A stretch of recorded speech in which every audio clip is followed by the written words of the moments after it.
Om Shanti. Today Baba in the Murli is talking about a clean and pure intellect. And I was just thinking today, so you see that our whole experience of life is through the buddhi.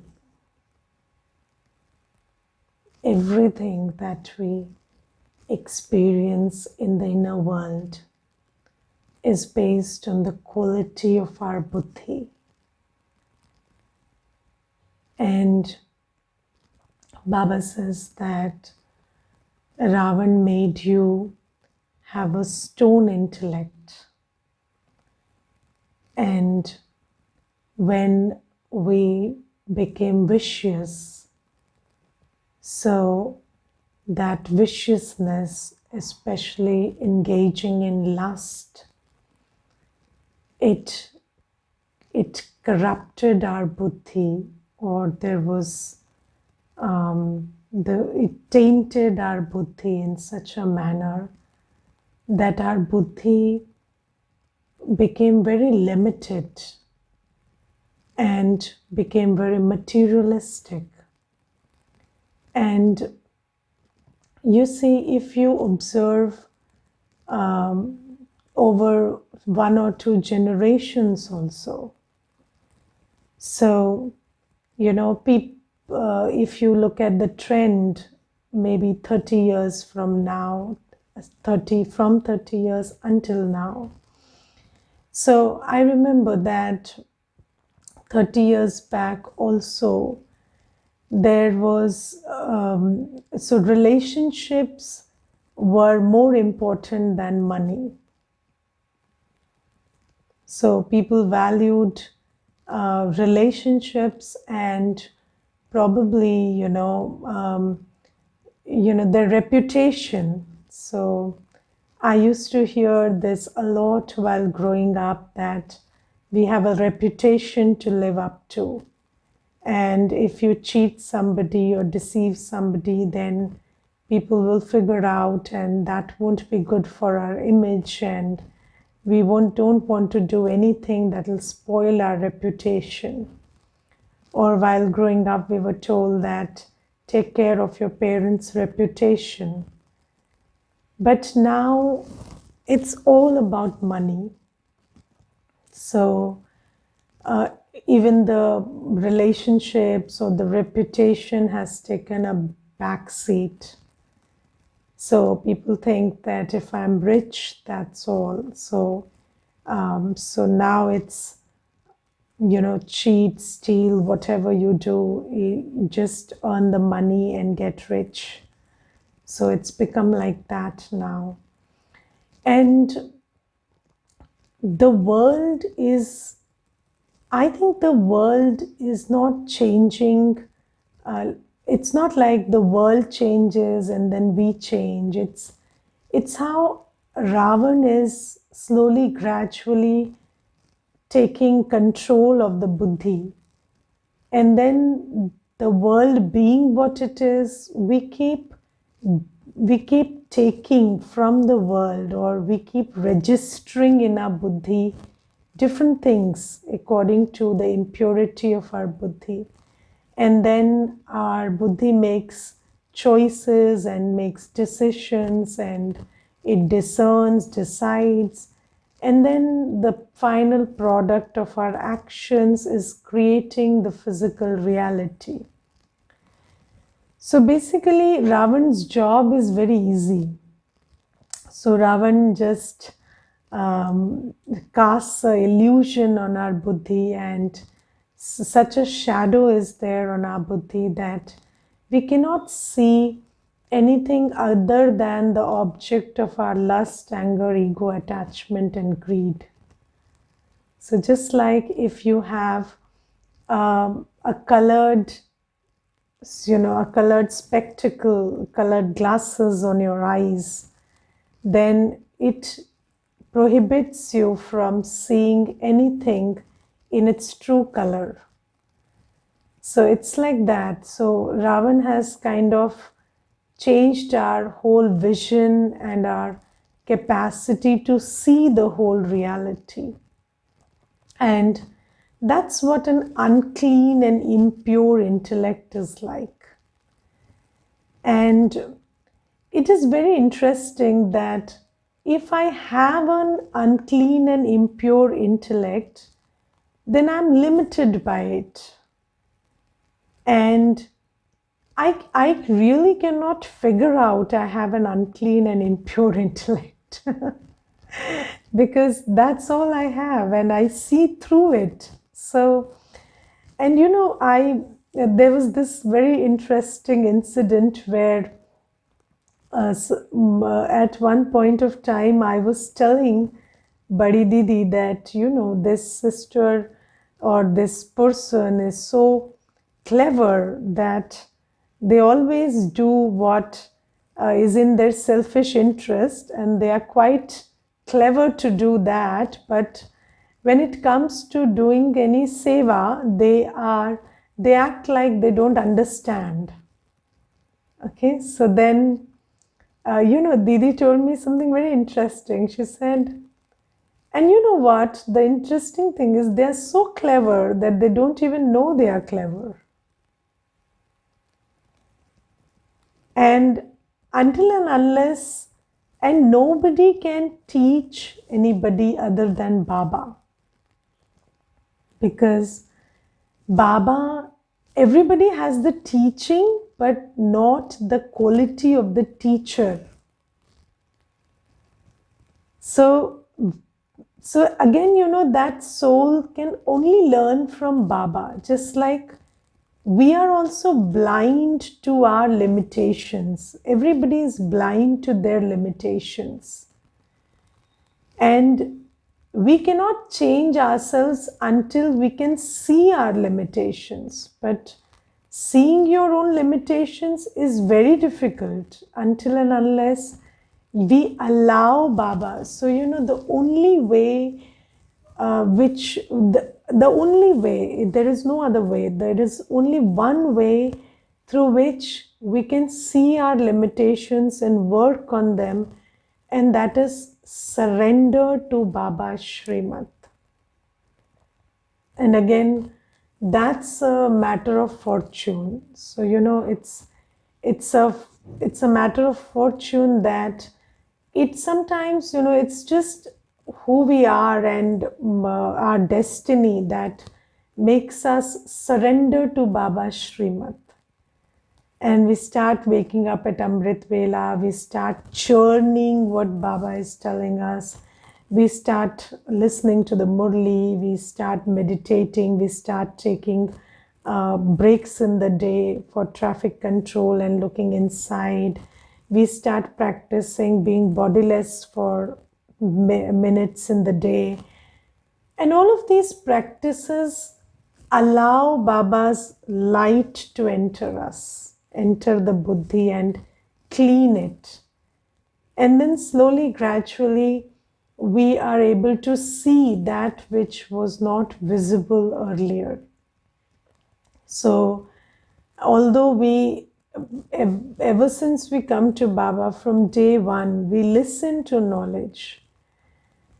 But the knowledge doesn't sit in our buddhi. So it's like this sieve which has very big holes, and the knowledge just flows right through it. And it's very interesting, there was this brother, and he was a big shot in the world, and he earned huge sums of money, and anybody you ask would say he is very intelligent. And after listening to 3 pages of the Murli, if you ask him what do you remember, he said, it is surprising, amazing, astonishing, sister, how I cannot remember a single thing from the Murli. I heard the whole Murli, I'm sitting in front of you, but I don't remember anything.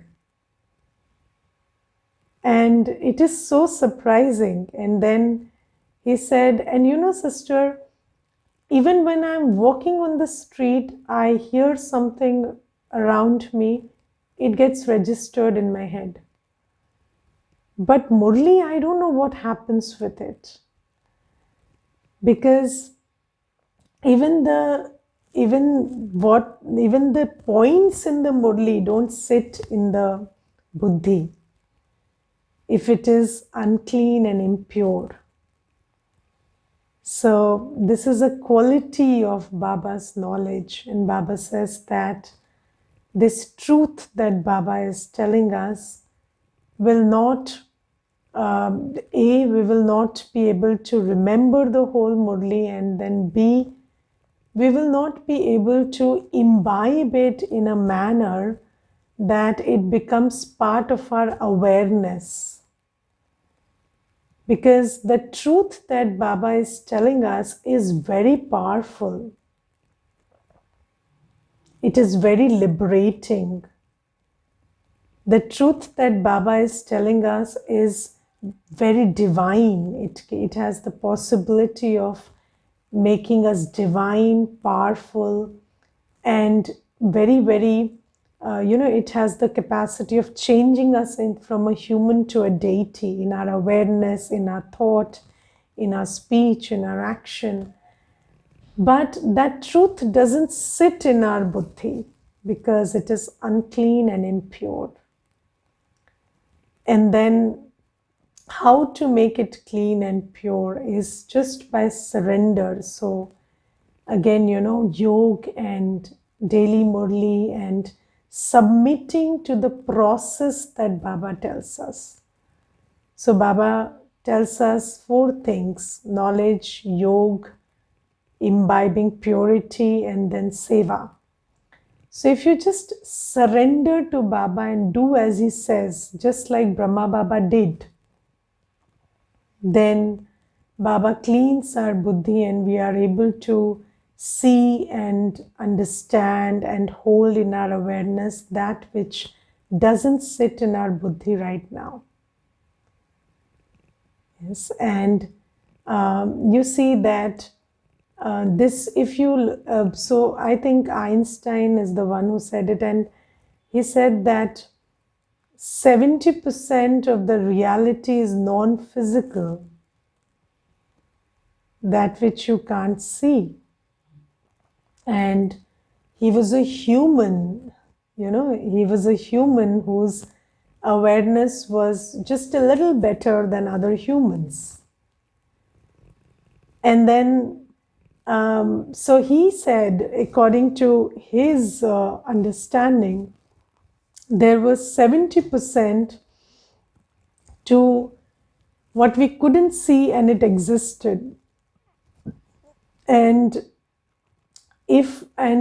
our intellects could only see the 30%, or he's not even talking about what we can physically see, even through research and science and all of that stuff, we have been able to discern 30% of the world that exists. That's what he said. And we are operating with that 30% of knowledge. And obviously, if you operate with 30% of the knowledge, then how much would be the attainment? Because half knowledge is very dangerous also. So I think the attainment would be 1% or less than 1, because it's a very distorted awareness of things. And then Baba gives us the whole truth.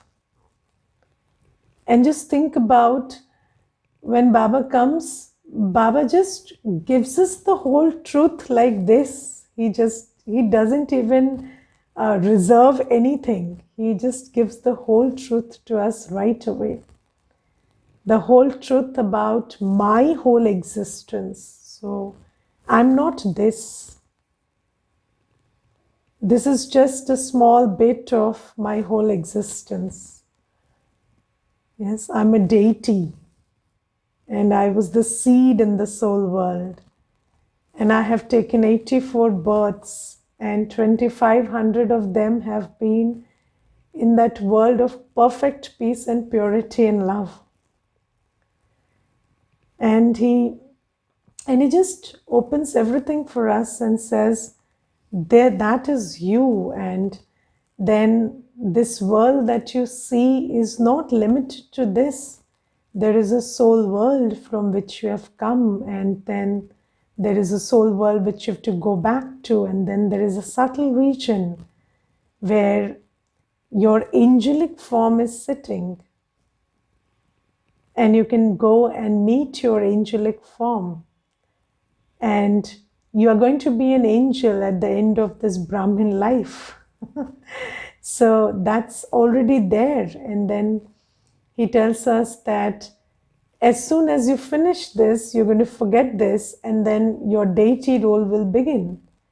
And you will rule in the kingdom, never knowing you met Baba. Never knowing that Baba used to teach you and used to come to class, and Baba changed you from a human to a deity, and you will, in a snap of the finger, you'll forget it. And Baba says that nobody in the world knows that on this very land, deities walked and lived, and we were those deities, and nature used to serve us with love and obeisance, and we used to rule the world in happiness. And then Baba says that nobody knows that God comes at the end of Kali Yuga, where children have forgotten themselves, and then he enters a human body, and then he speaks the knowledge of the three worlds and the past, present, and future, and teaches us how to become pure again, how to connect with Baba and take the knowledge and the power to go back to our purity and divinity. So Baba says the world doesn't know all these things, and I give you all this knowledge right away as I come. But it doesn't sit in your intellect.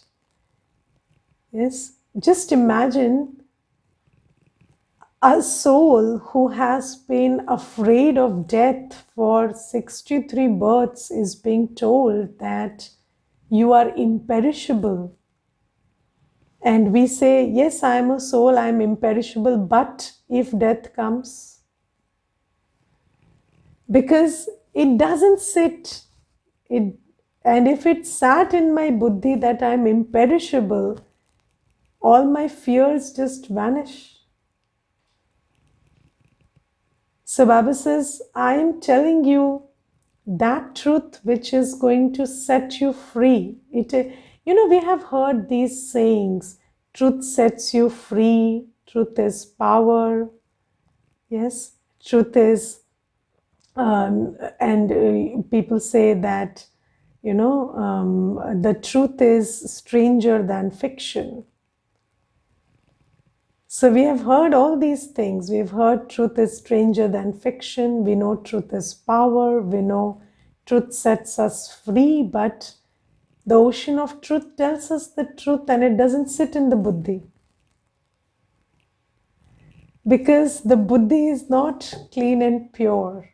And as it gets cleaned and pured, because fortunately we surrender.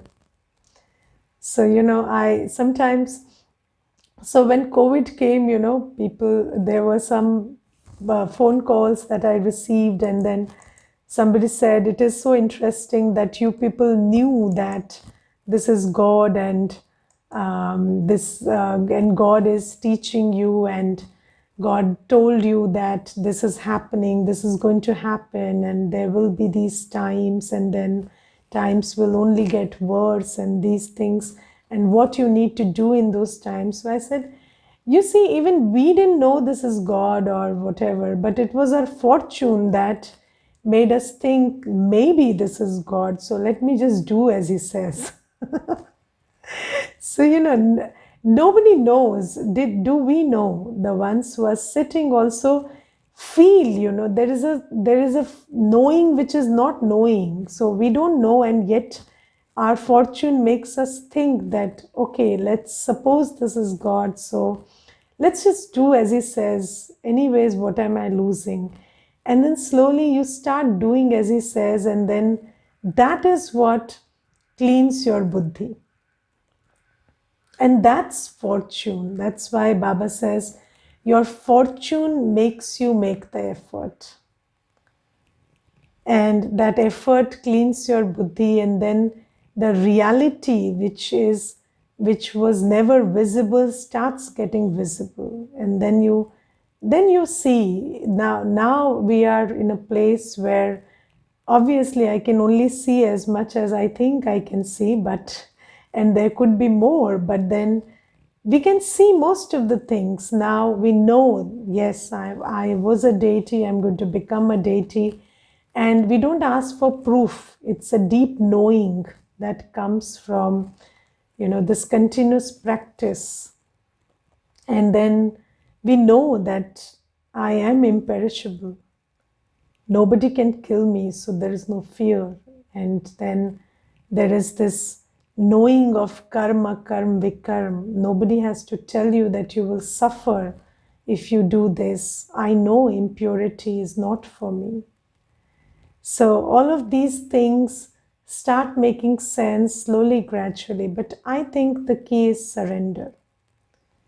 And all of you who hear it from your heart, that just do as Baba says. So, sometimes there is this deep calling from the heart that just do as Baba says. Wake up in the morning, listen to Murli. And it's our fortune that drives us and puts us into that machinery of which cleans the buddhi. So this is what Baba says. And Baba says today, when your intellects become clean and pure, then your explanation of the Father will sit in the intellect. The more effort you make and the more the alloy is removed, the more the explanation given by the Father will sit in your intellects. As yet, you children have scarcely reached the Sato stage. So Baba says, we were Sato Pradhan, the purest, and then we came Sato, Rajo, Tamo, and Tamo Pradhan. Now Baba says you have to make a return journey. So from Tamo Pradhan, you will get cleaned into Tamo, then Rajo, then Sato Pradhan. And Baba says, as yet, children have not even reached Sato. And then Baba says, each one's effort is individual. Some are Sato and others are still Tamo. However, you have to become Sato Pradhan. And if you just surrender to that machinery which cleans, yes, if you just surrender to Baba's Shrimat, then we will allow ourselves to be Sato Pradhan. And then Baba tells a law today. So Baba says,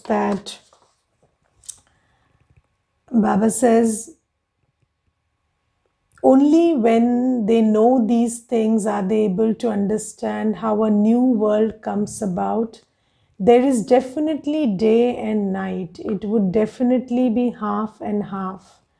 This is one of God's laws and it definitely has to be explained. So you look in nature. So, everything in the world is cyclic.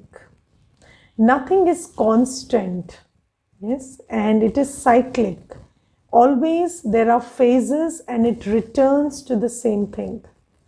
Yes, you look at the moon, there is waxing, there is waning, and then it returns to the same thing. It returns to the full moon. There is this seasons, there is this whole cycle of seasons, and then they come to the same thing. There is the day and night, the chakra of day and night. So night changes into day, day changes into night. So everything in the world moves in cycles. And in the cycle, there are phases, and after those phases, they return to the original thing. And Baba says, in this world also, there is this cycle. So, there is this golden age, silver age, copper age, iron age, and then golden age. So, this is a cycle. And then Baba also talks about half and half. So, Baba says that there is always justice in the drama. So it cannot be that if we come in the beginning, we will have half happiness and then half sorrow, but somebody who comes later will only have sorrow. No. Baba says whenever a soul comes, so a soul has a fixed part. So let's say a soul's part is that of 2000 years on the stage. Okay, so they come in the Dwapar Yuga, in the Copper Age. Then for 1000 years there will be happiness and 1000 years there will be sorrow. So Baba says whenever an actor comes, half the part of their journey is a happy part and another half is sorrow. But of course, deities see absolute happiness, but yes, ones who come after the Copper Age cannot see absolute happiness because there is no absolute happiness. It is a vicious world, but there'll still be happiness and there'll still be relative happiness. So, relative happiness and then relative sorrow. That's what they will see. And Baba says today that, and have you seen that when sannyasis come, so, there even in Kali Yuga, there are people who you can feel are vibrating at a higher frequency. So, there are sadhus, sannyasis, there are healers, and there are people who you can see that they have certain abilities which kind of indicates their purity. And that's because they are new souls. They've just come from the soul world. So obviously, whenever a soul comes, the soul is in its Sato Pradhan state. So, it's not the Sato Pradhan state or the deity stage, but its Sato Pradhan stage. The soul is in its purity. So obviously, purity makes you eligible for peace and happiness. And when in Kali Yuga you are capable of peace and happiness, naturally it's not small. So you can kind of share it through your drishti, and you touch the water, it heals somebody, because that purity and happiness is a direct consequence of your purity, because you came right now, just now. So that's what is the law. And Baba says this is like God's law, that every actor has half happiness and half sorrow. You are entitled that way. So Baba says nobody can take that away from any soul. So nobody can say that there is injustice in the drama for me. So, we say, yes, we are fortunate because 2500 years we became a deity, but then somebody who is coming later has their own fortune. So in Kali Yuga, they are, when they come, they are pure for some time, and that's magical. So that's their fortune. So Baba says, everybody, the drama is very just and clear, and it's like this law operating. And then in the Murli, so Baba talks about many things today which is related to our intellect, and how, Baba tells us how you know things that people don't know now, and like Brahma Baba becoming the chariot for Shiv Baba, and how Shiv Baba is giving us the knowledge for the new creation through Brahma Baba, or whether it is about the glory of Bharat and how Bharat was the land of deities. So Baba says all of these things people don't know.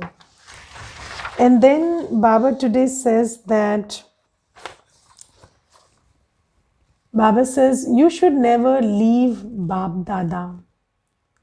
Baba may say something to you children and would then instantly give you a lot of love. Baba doesn't hold anything in his heart against you children. He only teaches you in order to give you guidance. So, Baba, it's not like Baba only gives love, he gives guidance also. And very firm guidance, very strict guidance. But what is the difference between a human and Baba? So when Baba gives a guidance, he gives it, but he doesn't hold anything in his heart against the child.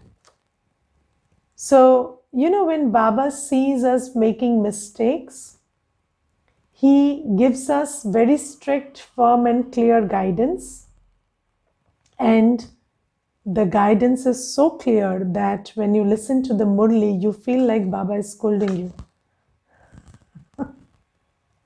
So if you have a guilty conscience, then it will look like Baba knows and Baba has figured out and Baba is scolding me. And I remember, and children have very clean conscience. So there is this one child, and I asked him, do you read the Murli or do you listen to the Murli? He's some 11, 12 years of age. The age of the body. And then I asked him, do you listen to the Murli every day? He said, no, I don't listen to the Murli because whenever I listen to the Murli, I don't do it regularly. So whenever I listen to the Murli, Baba only talks about why I didn't listen to the Murli. And it looks like he's after me and he's scolding me because I didn't listen to the Murli for the last 5 days. And then I don't want to listen to him because he's only scolding me. So he says that whenever I listen to the Murli, he scolds me about not listening to the Murli. So I've chosen not to listen. So then I encouraged him to listen to the Murli. That's another story. But you see, we understand, children figure out, and Baba gives us the guidance. But the beauty is, Baba gives us the guidance because he understands this child has to be uplifted. But we also feel the love. And because Baba doesn't have anything in his heart against us, that's why we also are able to take that guidance in positivity. Yes, and I asked that child after he said that, I said, but do you understand Baba loves you? So he said, yes, he loves me. But he is always telling me to do that which is not possible for me to do consistently. So I said, that's an aspect of his love. He has to encourage you. If he doesn't encourage you, you will not make good of yourself. So I said, yes, he loves me and I can feel it. So Baba comes from a place where he gives you a teaching and still you can feel his love behind that teaching. And Baba says his children should also be like that. So Baba doesn't tell you that don't correct or don't guide or don't encourage or uplift. We have to do that seva on behalf of Baba. But just like Baba doesn't hold any karma, any action, any behavior, any memory of anybody's, any bodily human being in our heart. So just like Baba doesn't hold anything, we also don't have to hold anything and just do what's our duty. So that's one teaching that Baba gives us. And then, there are many questions that are always asked about the toli. So Today, Baba says, Toli is given here to you children because he is the unlimited father. When a physical father is going home from the market, he would definitely remember his children and take one or another Toli for them. So, there are elders in the family. So while I was growing up, there used to be grandfather and his brothers and grandfathers who were not directly grandfathers, but the cousins of grandfathers. And whenever we met them, so they used to give a piece of jaggery. So, and that piece of jaggery was so enticing at that time that we went to them in anticipation of that piece of jaggery. And Baba says this is the practice. So, whenever you meet your father or your grandparents, they give you something, or the father comes from the market, he brings something for you. So Baba says that's the Toli. So when you go to Baba's house, you get a sweet, dry sweet, because that's the practice. You get it from your parents' place. So Baba says that's why I give you Toli. And then there is the slogan today, the reason for obstacles in service and relationships and connections is old sanskars. And so have disinterest in those sanskars. So, we, since Baba has now shown us the full picture, we know ourselves in our entirety. We know the old me and we know the new me. Okay, and then you can figure out what is my divine sanskars and what are my old sanskars that I have within me, right? And then, do you know how to disown your sanskar? So earlier we used to take ownership of our old sanskars. We used to say, I have this quality of getting very stressed, and I have this nature of worrying, and I have this strong dislike for people who lie. So all of that is your sanskar, which is old, which is based on body consciousness, and you kind of claimed it to be your own. And now Baba says, you still have those sanskars, but never take ownership of them. Just have disinterest in them. So there is a very beautiful way in which I like to put it, which is, I am peace, I have peacelessness, but I am peace. So, I may have many sanskars, but I am not them. I'm working on them.